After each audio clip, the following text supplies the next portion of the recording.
Hello বন্ধুরা, তোমরা কেমন আছো? আশা করছি ভালো আছো। প্রিয়াঙ্কাস আর্ট ভিউ চ্যানেলে তোমাদের সকলকে স্বাগত জানাই। এত গরম চারিদিকে, আমাদের মনে একটা প্রশ্ন আসতেই পারে যে এত গরম কেন, তাই না?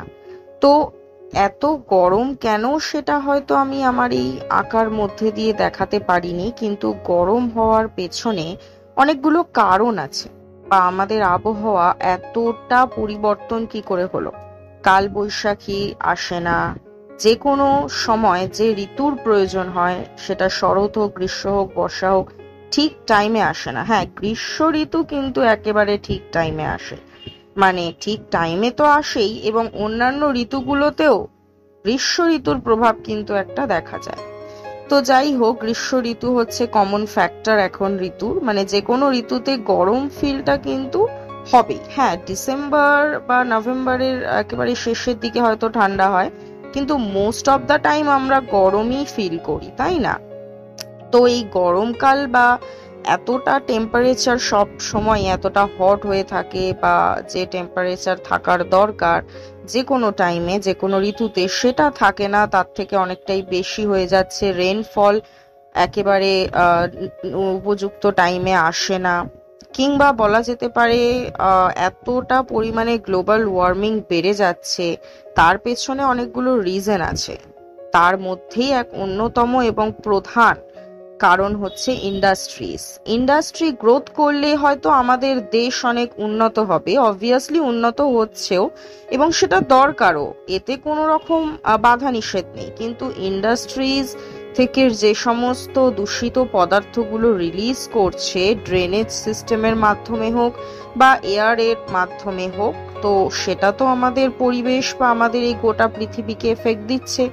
সেগুলোকে ইউটিলাইজ করে তো কোনোভাবেই বাইরে আমরা পার করছি না, বাইরে আমরা ওটাকে একেবারে নোংরা হিসাবেই বার করে দিচ্ছি, যার ফলস্বরূপ আমাদের পৃথিবীর ওপরে একটা আস্তরণ পড়ে যাচ্ছে, যার ফলে কি হচ্ছে না, পৃথিবীর যে গরমটা সেটা বাইরে বেরোতে পারছে না, বা যে তাপটা সূর্য থেকে আসছিল বা আসেও আমাদের এখানে, তার কিছুটা পোর্শন ওজোন স্তর বলে একটা স্তর থাকে, যেটা বেশিরভাগটাই প্রতিফলনের মাধ্যমে সূর্যের কাছেই পাঠিয়ে দেয়। বাট এখন যেটা হচ্ছে, ওজোন স্তরটা ড্যামেজ হয়েছে, যার ফলে মোস্ট অফ দ্য টাইম আমরা দেখি, প্রত্যেকটা ওয়েদারেই দেখি, বেশিরভাগ বেশিরভাগ তাপটা কিন্তু আমাদের এই পৃথিবীতে ঢুকে যাচ্ছে, কিন্তু পৃথিবী থেকে সেইভাবে রিলিজ হচ্ছে না, বাইরে বেরোচ্ছে না তাপ। সেটাও ওই কার্বন ডাই অক্সাইডের যে স্তরটা পৃথিবীর ওপরে তৈরি হচ্ছে, তার কারণে কোনোভাবেই তাপ বাইরে বেরোচ্ছে না, হিট বাইরে বেরোচ্ছে না, তাই এতটা গরম পড়ছে। তো আজকের যে সময়ে আমি এই ভিডিওটা করছি, এটা হচ্ছে 2024 সালের সামার সিজন চলছে, অ্যান্ড এই সামার সিজনে এতটাই হট, চারপাশ এতটাই গরম হয়ে রয়েছে, সেটা রাত হোক বা দিন, অনেকটাই টেম্পারেচার হট থাকে। একমাত্র ভোর বেলাটুকুই যেটুকু শান্তি, বাদ বাকি টাইমে 40 ডিগ্রি বা 40 ডিগ্রির অ্যাভাব, 40 অ্যাভাবই টেম্পারেচার দেখতে পাওয়া যাচ্ছে। এবং আমাদের যে মৌসম ভবন রয়েছে ইন্ডিয়ার, অর্থাৎ IMD, ইন্ডিয়ান মেটেরোলজিক্যাল ডিপার্টমেন্ট, তারা তো এটা বলেই দিয়েছিল যে অলমোস্ট এপ্রিল থেকে জুন মান্থের মধ্যে হিট ওয়েভ চলবে বিভিন্ন রাজ্যের মধ্যে, যার মধ্যে অন্যতম ওয়েস্ট বেঙ্গলও। এবং সেই ওয়েস্ট বেঙ্গলে এইভাবেই হিট ওয়েভ চলছে।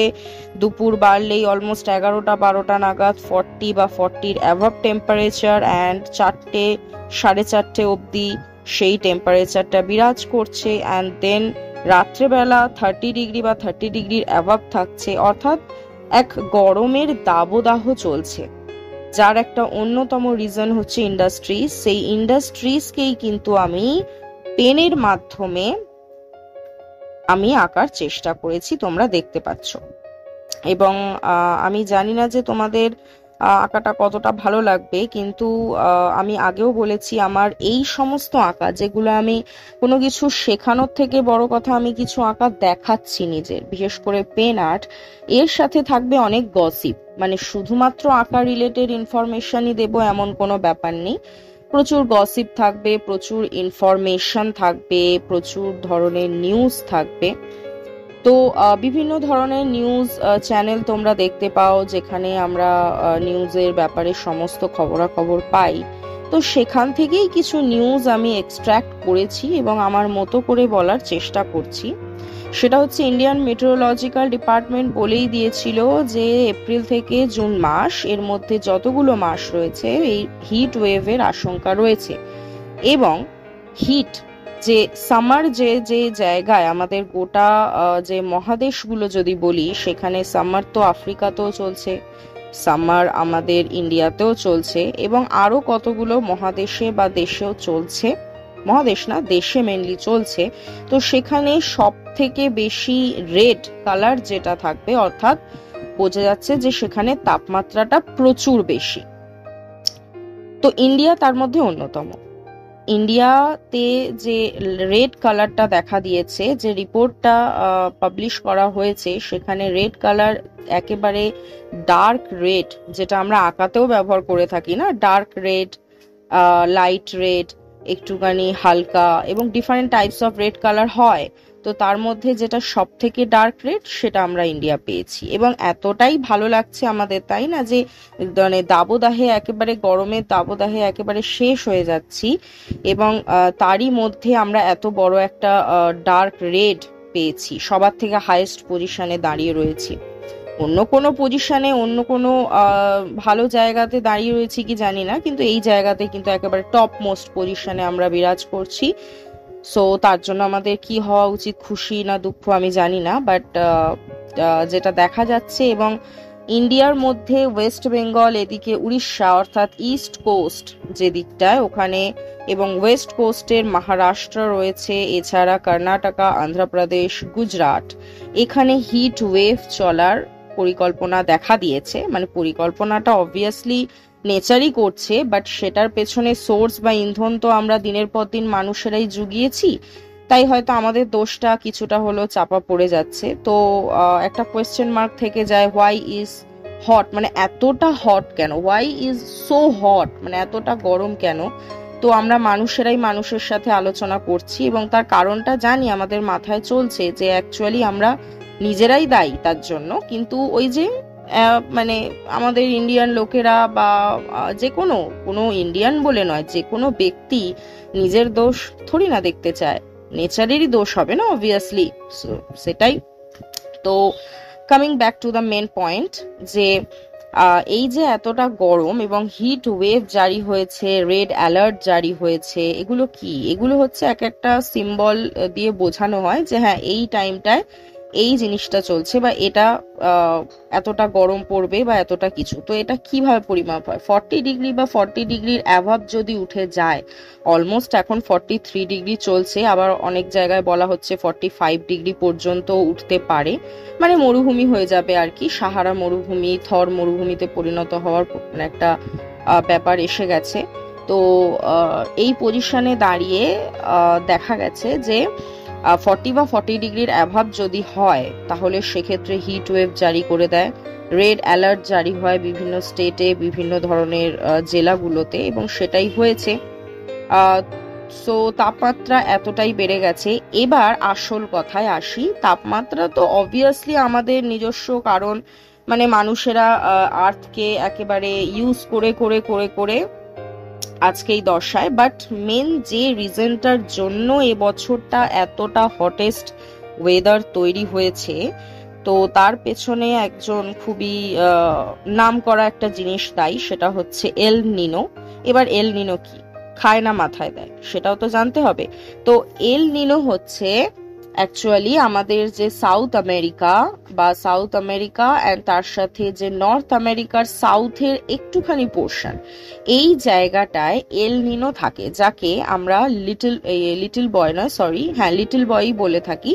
তো স্প্যানিশ ভাষায় বলা হয়ে থাকে। তো এল নিনোটা কি? এল নিনো হচ্ছে ওখানকার যারা ফিশারম্যান, তারা এক সময় ওটা লক্ষ্য করেছিল যে হঠাৎই ওয়েদারটা খুব ড্রাই হয়ে যাচ্ছে, বা ওয়েদার সমেত জলটাও প্রচুর ড্রাই, মানে ড্রাই নয় সরি, জলটা প্রচুর গরম হয়ে যাচ্ছে, অর্থাৎ কোস্টাল এরিয়াতে।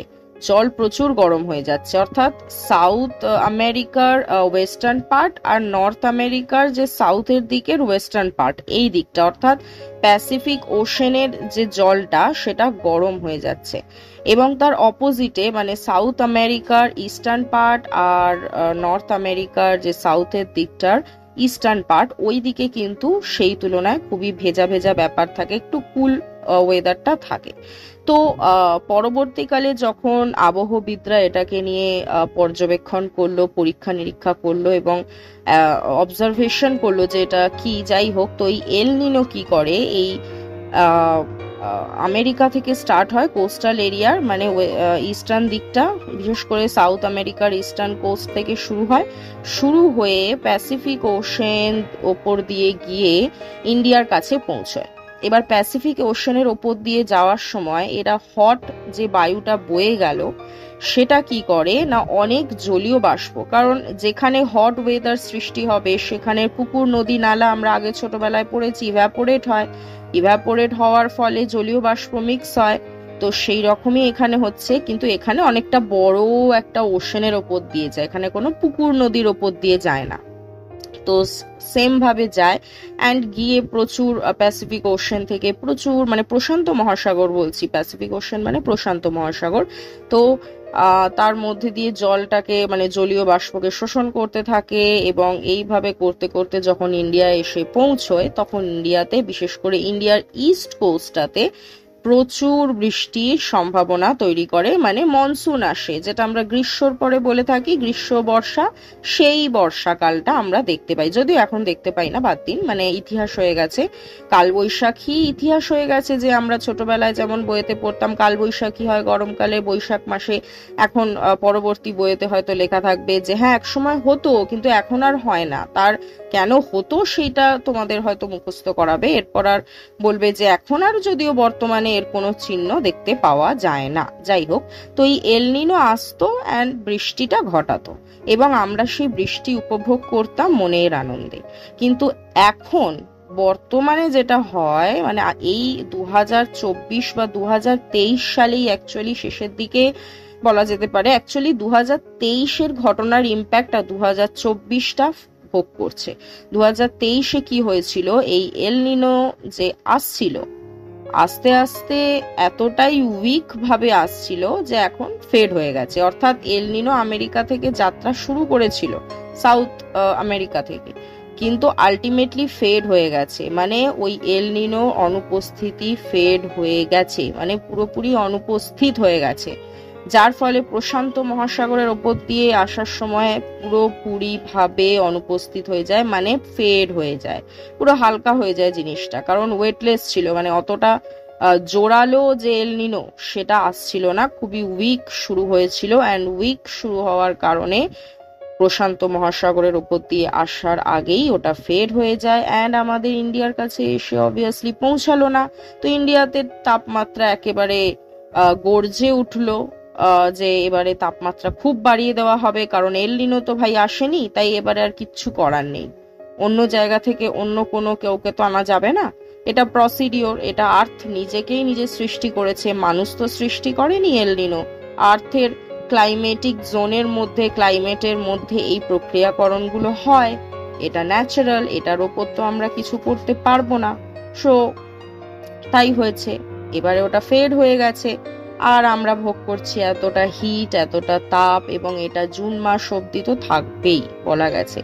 এবার অনেকে ভাবতে পারো যে এত হিট হচ্ছে তো প্রচুর পরিমাণে হয়তো বৃষ্টি হবে, অ্যাকচুয়ালি বৃষ্টি হবে না, এরপর যেটা হবে সেটাকে বলে বজ্র বিদ্যুৎ সহ ঝড়, যেখানে বজ্র বিদ্যুতের প্রহার পড়বে, মানে এতক্ষণ গরমের প্রহার পড়েছিল, এবার বজ্র বিদ্যুৎ, মানে কারণ এতটা গরম হলে সেখানে আশা করা যায় না যে পরে বৃষ্টিপাতটা হবে, হালকাভাবে একটুখানি হবে, মুষলধারে মাঝে মাঝে হবে, আমরা হাওয়া খাবো, ওটা ভাবা যায় না, ওটা ভাবা ভুল, কারণ যেমন গরম দিয়েছে তেমনই বজ্রবিদ্যুৎ সহ ঝড় দেবেই, এটাই স্বাভাবিক। সো এবার তো সেটাই দেখা যাবে। যাই হোক, পুরো বিষয়টা তোমাদের বোঝাতে পেরেছি। এবার আসছি কিছু কারণ মনুষ্য সৃষ্ট যেগুলোর জন্য অ্যাকচুয়ালি এটা হয়েছে, মানে এই গ্লোবাল ওয়ার্মিং হচ্ছে। আমরা সবাই জানি দিল্লি, মুম্বাই বা কলকাতা বা বিভিন্ন ধরনের যে বড় বড় সিটিগুলো রয়েছে, যেখানে প্রচুর ইন্ডাস্ট্রিজ গড়ে তৈরি হয়েছে, বিভিন্ন অফিস রয়েছে, বিভিন্ন ধরনের বড় বড় অফিসের সৃষ্টি হয়েছে, সেখানে একটা জিনিস আমরা লক্ষ্য করব, সব কাঁচের বিল্ডিং তৈরি হচ্ছে। ভাবতেই পারবো আমরা যে হ্যাঁ, হেব্বি লাগছে, খুবই সুন্দর লাগছে কাঁচের বিল্ডিং গুলো। মানে আমরা বাইরের বিদেশের নকল করতে গিয়ে সেই কাঁচের বিল্ডিং গুলোকে সৃষ্টি করে দিচ্ছি, এবং সেটা সত্যি অসামান্য দেখতে লাগছে, এটাতে কোনো বাজে কথা বলা যাবে না। কিন্তু যেটা হচ্ছে সেটা আমরা কিন্তু বুঝতে পারছি না, অর্থাৎ এর ইম্প্যাক্টটা কি পড়ছে। মানে দিল্লিতে এরমও দেখা যায় একটা মানুষ দাঁড়িয়ে আছে, তার বাঁ পাশেও ছায়া পড়ছে, তার ডান পাশেও ছায়া পড়ছে। এবার তোমরা ভাবে আমি বোধহয় পাগল টাগল হয়ে গেছি, অ্যাকচুয়ালি সেটা নয়। নর্মাল সূর্যের জন্য যে ছায়াটা তো পড়ছেই, ধরুন সূর্যটা আপনার বাঁ সাইডে রয়েছে, তো ডান সাইডে আপনার ছায়াটা তার জন্য পড়ছে, কিন্তু কিছু দূরেই, অর্থাৎ আপনার ডান সাইডেই কিছু দূরে একটা বিরাট বড় উঁচু কাঁচের একটা বিল্ডিং তৈরি হয়েছে, একটা বিরাট বড় অফিস। তো সূর্যের আলো ওখানে রিফ্লেক্ট হয়ে আপনার ছাওয়াটাকে আবার বাঁদিকেও তৈরি করছে। অর্থাৎ টেম্পারেচার তো এমনি পৃথিবীর বেশি, তার উপর কাঁচের এই বিল্ডিং গুলো সৃষ্টি করার কারণে অটোমেটিক্যালি যা টেম্পারেচার আছে তার থেকে আরো একটু হাই করে দেওয়া যাচ্ছে। অর্থাৎ এটাও কিন্তু মানুষেরই সৃষ্টি, যার ভোগ মানুষই পোহাচ্ছে। পৃথিবীকে নিয়ে আমরা যদি খেলা করি, তো সেই খেলা করলে তো পৃথিবী আমাদেরকেও, আমরাই তো পৃথিবীর মধ্যে আছি, পৃথিবীকে নিয়ে খেলা করা মানে সেটা আমাদের জীবনকে নিয়ে খেলা করাই হলো। তো এক্স্যাক্টলি এটা হচ্ছে। এছাড়া ইন্ডাস্ট্রিজ তৈরি হচ্ছে, শয়ে শয়ে কারখানা তৈরি হচ্ছে বিভিন্ন জায়গায়, সেখানে প্রচুর ধোঁয়া বেরোচ্ছে, কারখানার জল মিশছে নদী নালাতে, এর ফলে জল দূষণ হচ্ছে, বায়ু দূষণ হচ্ছে। এবং সেটাই তোমরা আমার আঁকার মধ্যে এখন এতক্ষণ ধরে যে আমি বললাম বা ইনফরমেশন দেওয়ার চেষ্টা করলাম তোমাদেরকে, তো আঁকাটা তো তোমরা দেখতেই পাচ্ছ। সেই আঁকার মধ্যেই তোমরা দেখতে পাচ্ছ একটা কারখানা এত বড়, সেখানে চিমনি দিয়ে কিভাবে ধোঁয়ার একেবারে প্রহার ছুটছে। হ্যাঁ, অ্যান্ড তার সাথে তার চারপাশে আরো অনেক চিমনি রয়েছে, প্রচুর ধোঁয়া বার করছে। তো এইগুলো কোথায় যাবে? এগুলোর জন্যই তো কার্বন ডাই অক্সাইড, কার্বন মনোক্সাইডের মতো বিষাক্ত জিনিস তৈরি হচ্ছে, অ্যান্ড তৈরি হয়ে আমাদের পৃথিবীকে একেবারে খেয়ে নিচ্ছে। ঘরে ঘরে এসি লাগাচ্ছি, ফ্রিজ লাগাচ্ছি, সেখান থেকেও সিএফসির মতো, অর্থাৎ ক্লোরোফ্লুরো কার্বনের মতো একেবারে বাজে জিনিস, যেটা আমাদের পৃথিবীর জন্য তো ক্ষতিকর, মানুষের জন্য ক্ষতিকর, সেটাকেও আমরাই রিলিজ করছি, তারপর আমরাই ভুগছি, তারপর আমরাই আবার হসপিটালে ছুটছি। তো এইভাবেই পুরো প্রক্রিয়াটা চলছে। মানে গাছ কাটছি, গাছ কেটে আবার ওখানে গাছ লাগান, প্রাণ বাঁচান বলে পোস্টার টাঙিয়ে দিচ্ছি। তো এগুলো তো মানুষেরই কীর্তিকলাপ, যাই হোক। তো এই কারণেই এতটা গরম পড়েছে। আর এই যে আঁকাটা তোমরা দেখতে পেলে, এখানে পেন দিয়ে আমি এঁকেছি। এর আগেও প্লেলিস্টটায়, অর্থাৎ পেন আর্টের যে প্লেলিস্ট রয়েছে তোমরা জানো, সেখানে গ্রামের প্রকৃতি যেটা এত সুন্দর, এবং এখনো কিন্তু গ্রামে এরকম অনেক দূষণ মুক্ত গ্রাম এখনো রয়েছে, কারণ সেখানে ইন্ডাস্ট্রিজ ঢোকেনি, এবং পুরো তারা একেবারে প্রোডাক্টিভিটি রয়েছে, নিজস্ব ক্ষেত খামার রয়েছে। তো সেই সৌন্দর্যতা দেখে আমি মুগ্ধ হই বারংবার। তো সেই কারণে সেটা আমি এঁকেছিলাম। কিন্তু হঠাৎ এতটা গরমের মধ্যে নিজে যখন থাকছি, আঁকতেও কষ্ট হচ্ছে, তো তখন গ্লোবাল ওয়ার্মিং এর মতো বা হিট ওয়েভের মতো বা রেড অ্যালার্ট এইসব শুনছি যখন, তখন এটার উপর একটা কিছু আঁকা তো যাই, তাই না? তো তাই আঁকার চেষ্টা করলাম। তোমাদের ভালো লাগবে, আমি মনে হচ্ছে আমার ভালো লাগবে, কেননা এতটা গসিপ, তার সাথে এতটা ইনফরমেশন, তার সঙ্গে আবার আঁকা, সব মিলিয়ে ঝুলিয়ে একটা ইম্প্যাক্ট গড়ে তোলার চেষ্টা করলাম। তোমাদের ভালো লাগবে এটা আমি জানি না কতটা ভালো লাগবে, কিন্তু আশা করছি তোমাদের ভালো লাগবে খুব। তো যদি ভালো লেগে থাকে পুরো ভিডিওটা দেখে, তাহলে অবশ্যই আমার চ্যানেলটাকে সাবস্ক্রাইব করে দেবে, লাইক কমেন্ট শেয়ার করতে কেউ ভুলবে না। কমেন্ট করলে একটু উৎসাহ পাওয়া যায়, এইটুকুই আর কি। আর তার সাথে বেল আইকনটা কিন্তু প্রেস করতে কেউ ভুলবে না, কারণ বেল আইকনটা হচ্ছে এমন একটা আইকন যেটা ইউটিউবের সৃষ্টিকর্তার সৃষ্টি, যেটাতে প্রেস করলে আমি ফিউচারে যখন কোনো রকম ভিডিও আপলোড দেব, তখন তোমরা তার নোটিফিকেশনটা পাবে, নতুবা পাবে না, হয়তো তোমাদের খুঁজতে হবে। বা হয়তো কেউ খুঁজলেও না, যাই হোক বাদ দাও। তো এই পুরো ভিডিওটা যেখানে কিছু ইনফরমেশন রয়েছে এবং কিছু আমার পুরো আঁকাটা তোমাদের দেখালাম, আশা করছি তোমাদের ভালো লাগবে। Thank you so much.